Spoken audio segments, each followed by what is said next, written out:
और ड्यूटी कैसी चल रही है तुम्हारी? ओ ताहिर भाई, सब ठीक ठाक है। इंस्पेक्टर साहब ने हमें तुम्हारी लड़की की जिम्मेदारी दी है, हो सकता है तुम्हारे पास हो। वो लड़की मेरी नहीं है। मिदत भाई ने बताया था मुझे, उनका बहुत बहुत शुक्रिया। हाँ हाँ ठीक है ठीक है। तुम्हारी उम्र में मैं भी तुम्हारी तरह था, शर्माओ नहीं। चलो जाओ।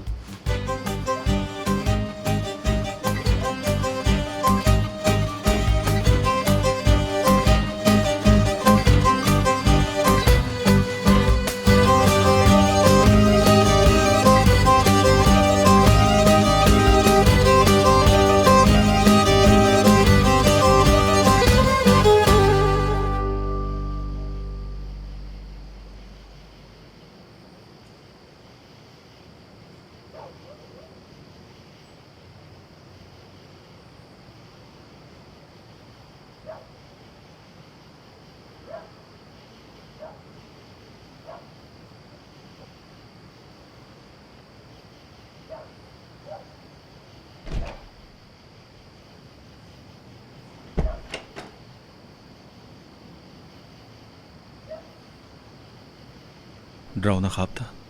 नहीं, बराक ठीक नहीं है। आज पुलिस ऑफिसर को देखकर वो बहुत ज़्यादा डर गई थी, नींद में भी रो रही है। उस लड़की का क्या मामला है? क्या उसने भागने की कोशिश की? नहीं, कुछ कहा भी नहीं, बस सिर्फ रोती रहती है। इंस्पेक्टर से भी बात नहीं की, कल आने का कहकर चले गए। अगर बताते तो डराने वाले को आसानी से ढूंढ लेते हम। हाँ, ये उस लड़की के लिए लेकर आया हूं। उसके लिए नए कपड़े हैं क्या? नहीं, मैंने नहीं लिए। भाभी से कहा था, वो लेकर आई हैं।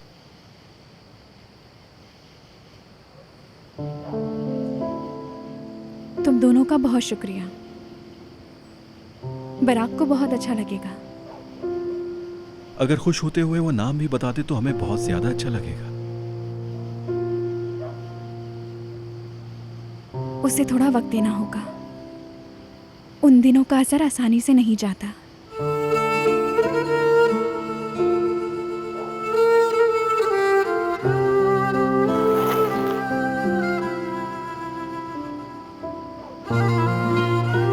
चला जाएगा, फिक्र मत करो। चला जाता है, थोड़ा वक्त लगता है, फिर अच्छी यादें आ जाती हैं। अच्छी बात है। आते हैं। क्या हम डॉक्टर के पास जाएंगे? पहले इस हफ्ते ईद की स्कूल का काम कर लें, फिर हम चलेंगे। क्या डॉक्टर को तुम इस डरावने ख्वाब के बारे में बताओगी?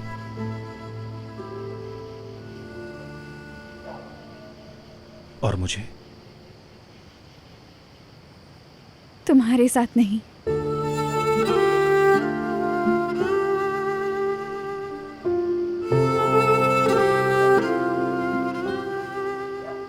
मैं तुम्हें कैसे उदास देख सकता हूं नफीस? बताओ ना मुझे। तुम्हें आके बचा नहीं पाया, लेकिन तुम जो कहोगी सुन लूंगा। मैंने जिसको भी अपना बताया वो मुझे पागल ही समझता है, लेकिन तुम खुद पागल हो जाओगे। इस तरह भी पागल हो रहा हूं मैं।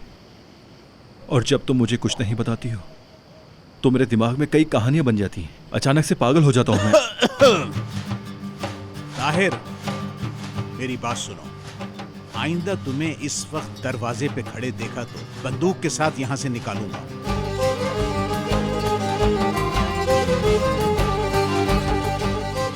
ठीक है उस्ताद जी, बहुत शुक्रिया। शब्बा खैर।